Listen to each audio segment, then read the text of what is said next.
more capital and the other partner put up more work, and they split the profits 50-50. There's all kinds of ways you can structure partnerships. But division of profits is one of those issues that you have to deal with. And because you have more than one person coming together, you typically have access to more partners or to more capital as a result. There are, like I mentioned earlier, some significant disadvantages to the partnership form of business. First and foremost, one partner is going to have unlimited personal liability for the business. That's a requirement.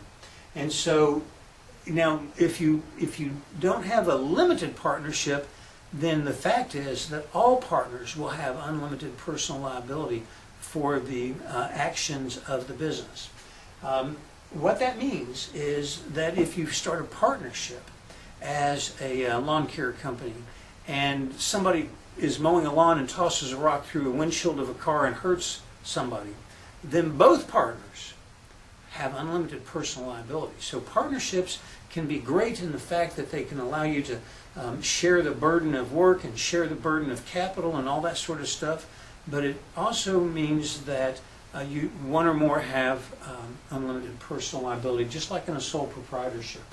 Capital accumulation is a problem as well, because think of this. Let's say that you and I are 50-50 partners in a business, and our business consists of one truck, and it's an expensive truck. It's a long-haul truck and trailer. It costs $100,000. And so we're sharing the load, driving the truck, and we do good. We make a lot of money, and we decide we want to buy another truck. So let's say in this year, it's the end of a 12-month period. This last year, we made $100,000. So we want to go buy a $100,000 truck. So we take that $100,000 and we go buy a truck. Well, instead of taking money out of the business, we've taken that money and we've bought a truck. Great, we now have two trucks. But the problem is, from a tax perspective, we each have $50,000 of income that we have to pay taxes on. So we made $100,000, 50 for you, 50 for me. Great, we made some money. But we kept the money in the business and we bought a truck. Now we've got a truck and no cash. So when it comes to pay our taxes, the time to pay our taxes, you and I, we're going to have to pay taxes on $50,000 worth of income, and we don't have any cash. That's the capital accumulation problem that partnerships have to deal with, because all the cash that is generated has to be treated as income, and you have to pay taxes on it that year. There's no provision in the tax rules for allowing the partnership to keep some cash and not pay taxes on it so that they can accumulate new assets and grow the business. That's the capital accumulation challenge.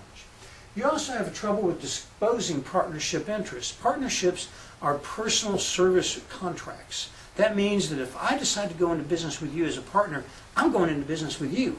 Not your spouse, not your kids, not your heirs, and not the person you decide you want to sell your partnership interest to. I'm going into business with you.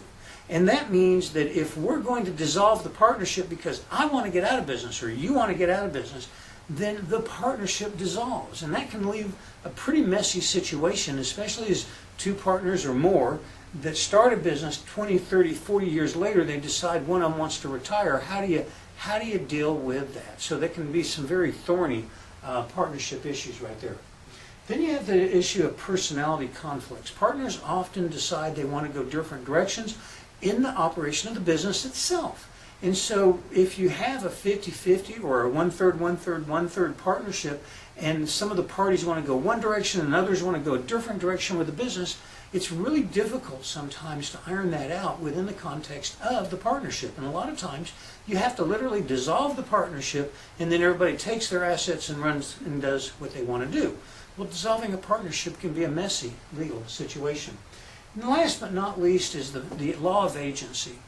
Partners have to deal with the law of agency, and the law of agency means that if you and I are in a partnership, I get to represent for the partnership whatever I want to, even if you and I have a contract that says I can't obligate the partnership to debts.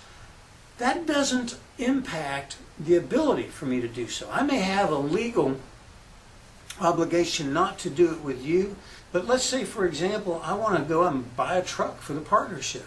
If I can buy a truck for the partnership from a car dealer and enter into a note for buying that in the name of the partnership, that car dealer is not obligated to check my partnership agreement and see if I have permission. All they have to do is accept me as an officer or a partner in the entity, our entity, and they sell that to us and I take upon a note. Well, now you have a note. If you don't like that, tough luck. You have to accept it. That is the law of agency.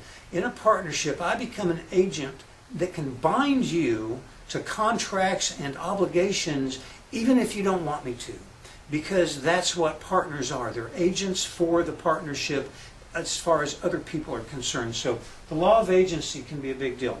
Partners and partnerships are a lot like sole proprietorships. Creditors can go to the partnership to get assets. In the event that the partnership doesn't have enough assets to satisfy the creditor, then the individual partners, the general partners, can have their assets attacked by creditors.